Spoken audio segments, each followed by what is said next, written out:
What's harder, dealing with 25, 25 to 35-year-olds or two teenage daughters? They're different, but I think my teenage daughters are easy compared to some of these guys in the clubhouse. Man, they never stop, and there's a lot of them. They got big personalities. They got a lot thrown at them. Um, they're good. There's like I think I was destined to have two daughters and not any sons because I got 25 of them out there that can drive me crazy some days. When you first became a manager or first thought about ever becoming Hmm. one, did you have in mind the perfect clubhouse and the perfect player?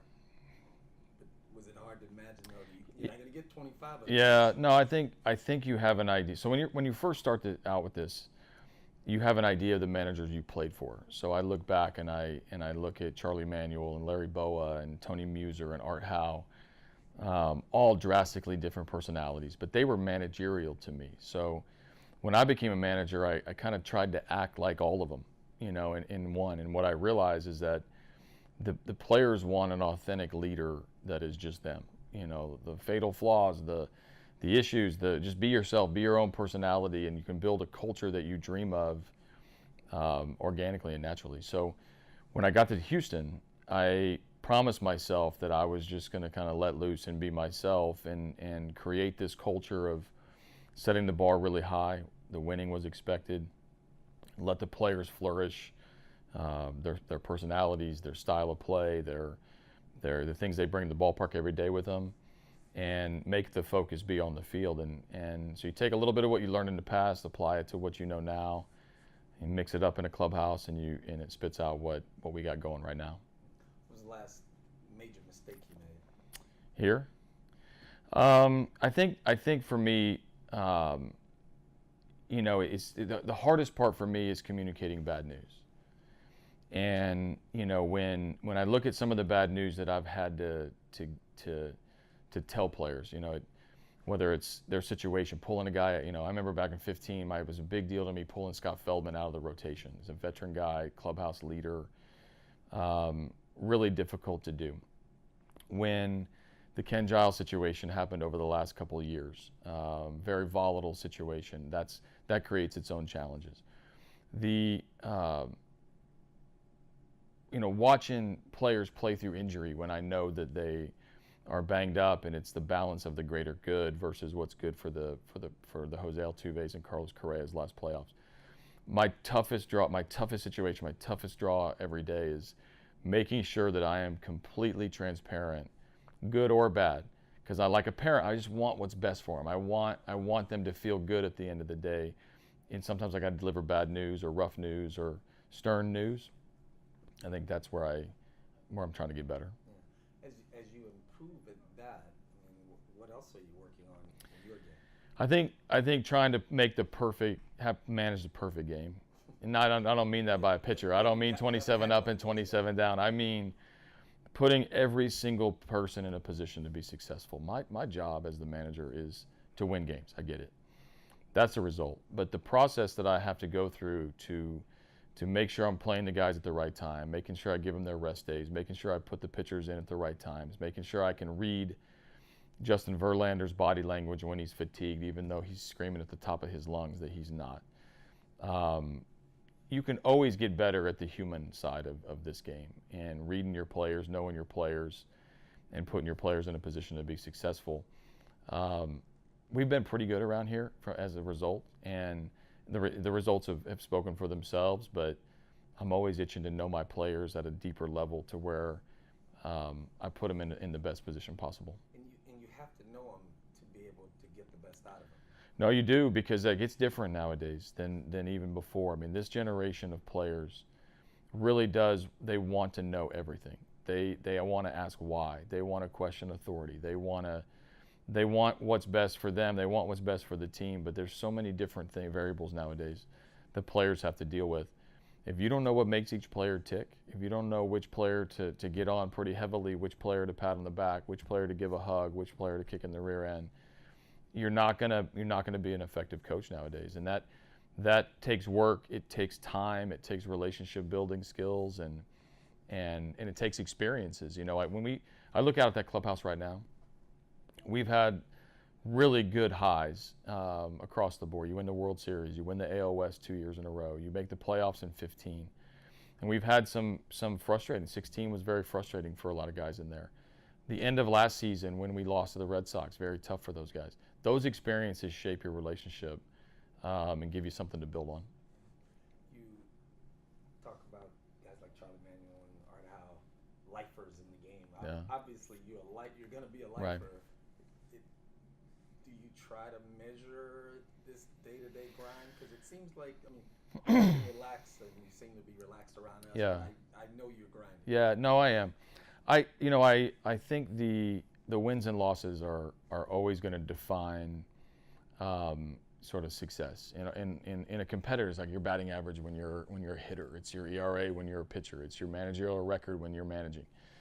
And it's tough not to ride that roller coaster day, every day. You win. We've won a lot, so I've rode a lot of wins home. Those drive to the Woodlands is nice when you're winning. When you're not, it is a grind, and I think over the course of time, I want to be judged over the course of time. Like I don't know how long that's going to be. I'm entering my 5th year, which is crazy to think of as a manager. Like manager years are not guaranteed. Like you never know when a team wants a different voice. I'm not worried about that, but I love the challenge of trying to keep it fresh, keep it new, build off of the success we've had, try to find something that a 100-win team last season didn't do well, and challenge these boys. And that, to me, that's my biggest challenge, is to continue to evolve and let the wins happen when they happen. Let the record books and the storybooks I know one thing: I'm the only manager that has the banner up on the light tower, and that means a lot to me and to my family. Are manager of the years like dog years? Feels like it. There's some years. I've had an incredible run here so far, and I plan on being here as long as anybody's ever been in this chair. But yeah, it's tough because of the grind of the season. I can joke with Bill O'Brien or Mike D'Antoni and talk about their schedules. 162 games is unmatched. We play every single day with an occasional day off. So, it grinds on you a little bit, but these guys keep me pretty humble. Tillman Fertitta, Rockets owner, says that, he can lose $20 million in a business deal and, win some, lose some, but right. Every regular season loss is a grind. Yeah. I think sports in general makes you an expert. I think everybody is a fan. Everybody has an opinion. Everybody, that's a fan of the sport, probably feels like they can manage, and I'm that way in this. I'm that way in this other sports. I'm watching the Super Bowl, and it's like, you ask, why are they, why is Brady throwing the ball so much, or why are they running that play? Or I go to the Rockets game, and we're all fans. Like, we're fanatical about sports, and that, I think that's what brings that passion, that energy, that feel to Houston sports. Obviously, what you do is made easier by working for Crane and having Jeff Luhnow in the organization. Yeah. But you just wanted to get back in and improve your first stint as manager. So you would have taken a lot of jobs, I would assume. Sure. Did you know that they were that until you got here and you're like, wow, they're actually pretty good at this? You never know. I knew Jeff Luhnow for a long time. We worked as colleagues when we were both in the front office, and I was a farm director and he was a farm director, and I didn't know Jim until I got here. But I'll tell you, when I interviewed here, the first thing they told me is that they were building something special and they needed the right voice and the right leader. And if I was that guy, that I was going to be given the reign to operate down here how I wanted to. They were going to provide all the resources. They were going to advance the technology. We were going to win the World Series. And they were right. And then the other thing they said is, if we did that, if we make that happen, he was going to reward me. And he's done it every time. Make the playoffs in 15, he rewards me with a new contract. Win the World Series in 17, he rewards me with a new contract. This has been the perfect place for me at the perfect time with the perfect bosses. Oh, then you're not going anywhere ever. I am. That's Jim calling now. No. That's Reddick. Reddick's calling me. So he's like, the manager's job is never over. One of your kids. One of my boys wants my attention. And I tell them I'm busy, trying to talk. I mean, now we can talk about Josh Reddick, but I love the fact that that we have a unit that's been together. We have some continuity. In sports, it's hard to come by. When you have it, you know it. When you know it, you try to win as many games as you can while you have it. And that, from Jim to Jeff to me to the play, Jose Altuve and Carlos Correa and George Springer have been here the whole time I've been here. Alex Bregman, will be here as long as we can keep him. He's been here forever. But that continuity is, I think, what makes fans fall in love with the Astros and makes fans fall in love with this core unit that's the golden era of the Astros. We're about midway through spring training.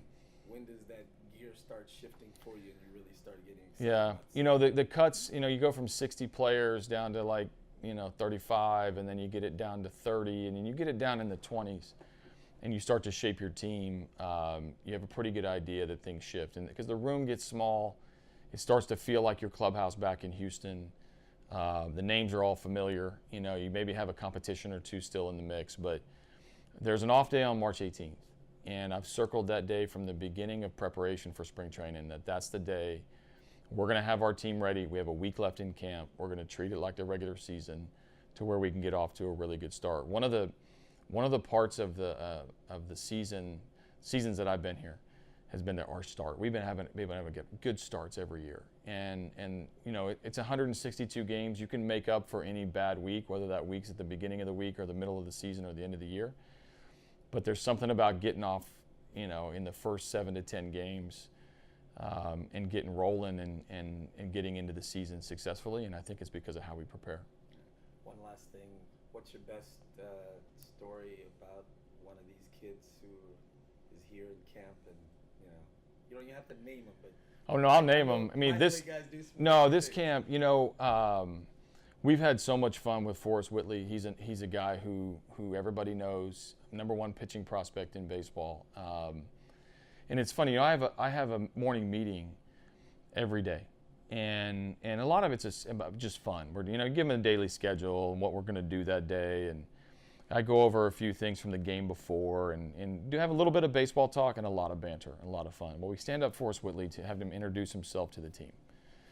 And what I knew is last June he had posted that Daddy is back, and that's the power of social media. We love our guys being out there, social media, YouTube and Instagram and Twitter. But when they do that, they have to realize that I'm a young enough manager to have it too. I got teenage daughters. I can follow them.